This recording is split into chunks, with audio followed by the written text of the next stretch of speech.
This is the early edition, a curated weekday guide to major news and developments over the past 24 hours, curated by Lizzie Jennings and read by an automated voice.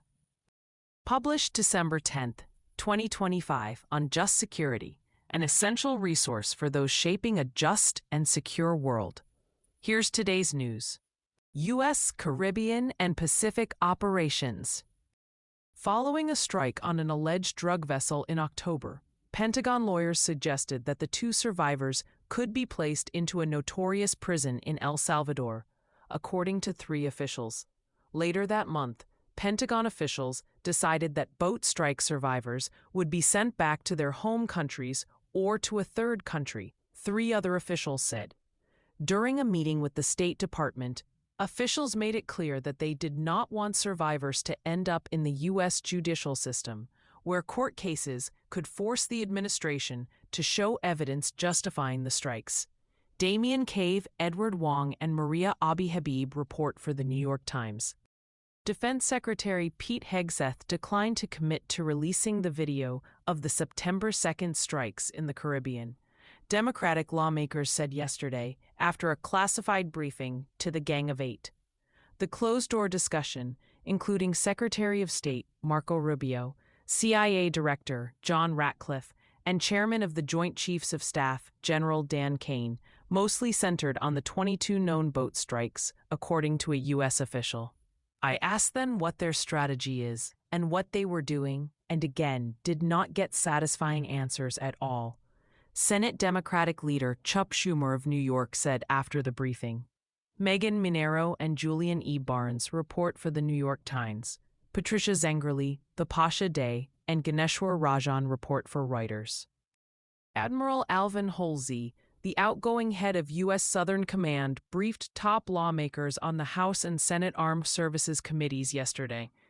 We got some clarity on the chain of command and who made decisions at what point, but on the legality of it, we didn't get a lot of clarity, said Representative Adam Smith, Democrat of Washington. Megan Minero and Julian E. Barnes report for the New York Times. The U.S. military yesterday flew a pair of fighter jets over the Gulf of Venezuela in what appears to be the closest U.S. warplanes have come to Venezuelan airspace since the strikes began in September, according to a public flight tracking website. A U.S. defense official said the jets conducted a routine training flight in the area. Konstantin Toropin reports for AP News. Russia-Ukraine war, international response.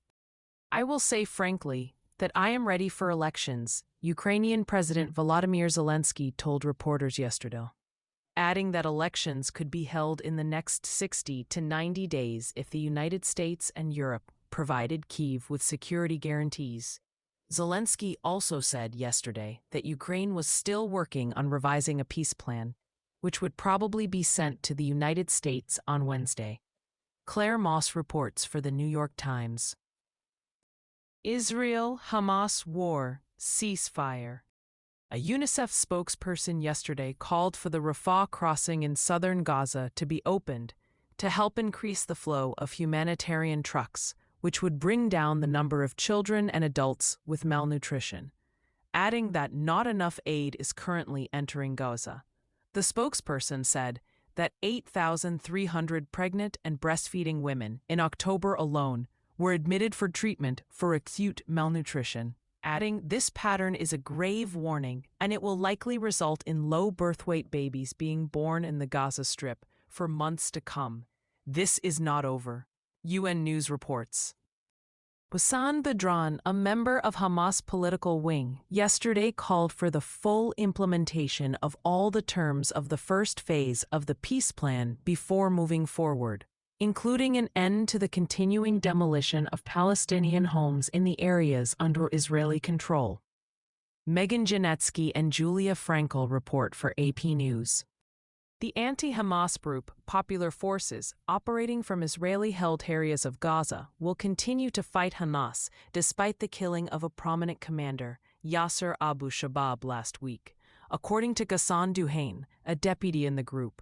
3 Egyptian sources said that such anti-Hamas groups had increased their activities since the ceasefire, and estimated they now had 1,000 fighters, adding 400 since the truce.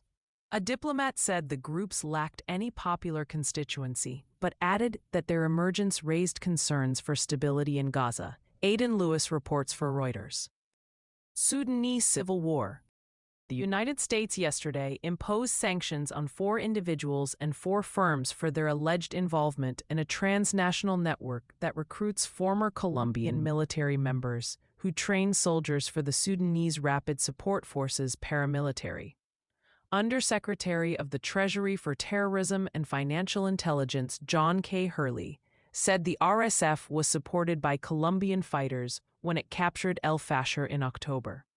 Fatima Hussein reports for AP News. Other global developments. Fighting between Thailand and Cambodia has continued for a 3rd day, showing no signs of slowing as hundreds of thousands of people are displaced.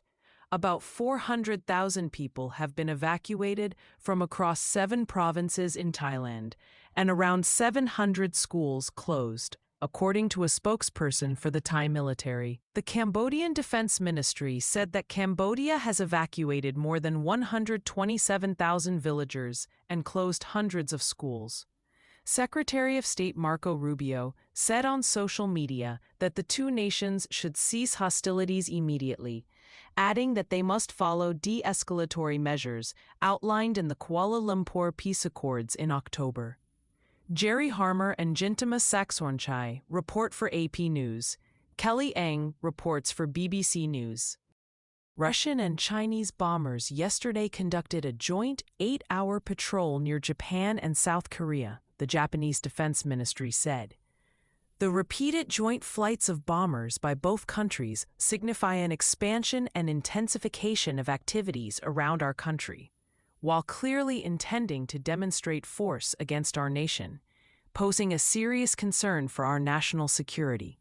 Japanese Defense Minister Shinjiro Koizumi said on social media. The Chinese Ministry of National Defense said that the patrol was a normal part of regular cooperation between the Russian and Chinese militaries. Jason Douglas reports for The Wall Street Journal. Infighting within Haiti's Vive Ensemble gang coalition has killed at least 49 people in Port-au-Prince since Monday, according to a local human rights group. Danica Cotto reports for AP News. U.S. Foreign Affairs. Moscow is waiting for a formal answer from Washington on Russian President Vladimir Putin's proposal to extend New START, the last remaining Russian-U.S. arms control treaty, which expires on February 5. Russian Secretary of the Security Council Sergei Shoigu said yesterday. New START caps the number of strategic nuclear warheads that both nations can deploy, and the deployment of land and submarine-based missiles and bombers to deliver them. Guy Falconbridge and Lucy Papachristou report for Reuters. U.S. immigration developments. U.S. Customs and Border Protection said it plans to ask travelers eligible for the visa waiver program for a long list of personal data, including social media, email addresses from the last decade, and the names, birth dates, places of residence, and birthplaces of parents, spouses, siblings, and children, according to a document filed yesterday in the Federal Register. Christine Chung reports for the New York Times.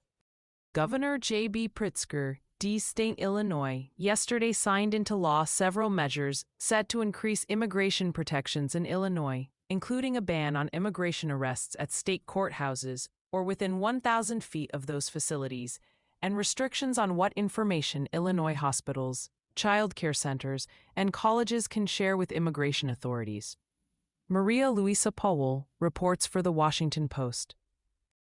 Federal immigration agents yesterday used pepper spray to force their way through a crowd in Minneapolis to reach their vehicles following an identification sweep tied to the Trump administration's crackdown on Somali immigrants, according to City Council members Jamal Osman and an AP News videographer. Mark Van Cleve and Steve Karnowski report for AP News. Tech developments. Microsoft yesterday announced that it would invest $17.5 billion in India for AI development, building on a $3 billion commitment announced earlier this year. The 4-year spending plan starts in 2026 and would give Microsoft the largest cloud computing presence in India. Aditya Soni, Deborah Mary Sophia, Nishit Navin report for Reuters. The Defense Department yesterday announced that it will deploy Google's Gemini AI through the new GenAI.mil platform so all Pentagon employees can use it on their work computers. The future of American warfare is here, and it's spelled AI, Hegseth said. Google Cloud said in a press release that employees can use Gemini for government unclassified work, adding that none of the Defense Department's data will be used to train Google's public models. Sam Sabin and Colin Demarest report for Axios. U.S. domestic developments. A federal judge yesterday suggested that Lindsay Halligan should resign as U.S. Attorney after a ruling declared her appointment unlawful, pointing toward Alina Habba's resignation on Monday. The judge also asked whether there was any legal guidance issued by the Justice Department to explain why Halligan is still in the job. The Justice Department's Office of Legal Counsel has advised internally that Halligan could stay because the judge's decision declaring her appointment invalid did not require a specific measure to be taken, according to sources. Devlin Barrett reports for the New York Times. House Speaker Mike Johnson, Republican, removed language from the National Defense Authorization Act that would have restored a State Department office tasked with relocating Afghan refugees, a senior Senate Democrat and another source said yesterday. The sources said that language reestablishing the office was included in the compromise NDAA as recently as Friday, and that Johnson and Republican leadership had scrapped it over the weekend. Eric Bezalel reports for Politico. A federal judge yesterday granted the Justice Department's motion to release grand jury material and other non-public evidence from the criminal case of Ghislaine Maxwell. James Hill reports for ABC News. Trump administration actions. Office of Management and Budget Director Russ Vought signaled over the weekend that the White House may again use a reconciliation bill to increase defense spending next year. This approach has sparked criticism from Democrats and Republican lawmakers, who warn it sets a dangerous precedent and erodes one of the last areas of bipartisan consensus on the Hill. I would prefer to use the regular appropriations process, Senate Armed Services Committee Chair Roger Wicker, Armas said. The strategy of combining a reconciliation package with the base defense budget could potentially push defense spending above $1 trillion. Anthony Adragna and Brianna Riley report for Punchbowl News. The Trump administration has appointed Greg Phillips, who has no official experience managing emergencies and has repeatedly claimed that millions of people voted illegally in the 2016 presidential election, as head of the Federal Emergency Management Agency's Office for Response and Recovery. Brianna Sachs reports for The Washington Post. Trump administration litigation. The American Civil Liberties Union and the Center for Constitutional Rights yesterday filed a lawsuit against the Justice Department, State, and Defense, seeking disclosure of records related to the use of military force against civilian boats the government alleges were carrying drugs. Mariana Alfaro and Amy B. Wang report for The Washington Post. In case you missed it, yesterday on Just Security. How the DOJ is prosecuting nihilistic violent extremism as domestic terrorism by Luke Baumgartner and Barry Jonas. Global corruption, local hypocrisy, the promises and pitfalls of the U.S. Combating Global Corruption Act by Skylar Miller and Adam Keith. Legal and policy options for a U.S. South Korea nuclear submarine program by Lowell H. Schwartz. Thank you for listening to Just Security's early edition today, December 10th, 2025. If you enjoy listening, Just Security's analytic articles are also available in audio form on the justsecurity.org website. To stay up to date on Just Security's analysis of law, policy, and current events, go to justsecurity.org, subscribe to Just Security on Substack, And follow us on LinkedIn, Blue Sky, Facebook, Instagram, and Threads.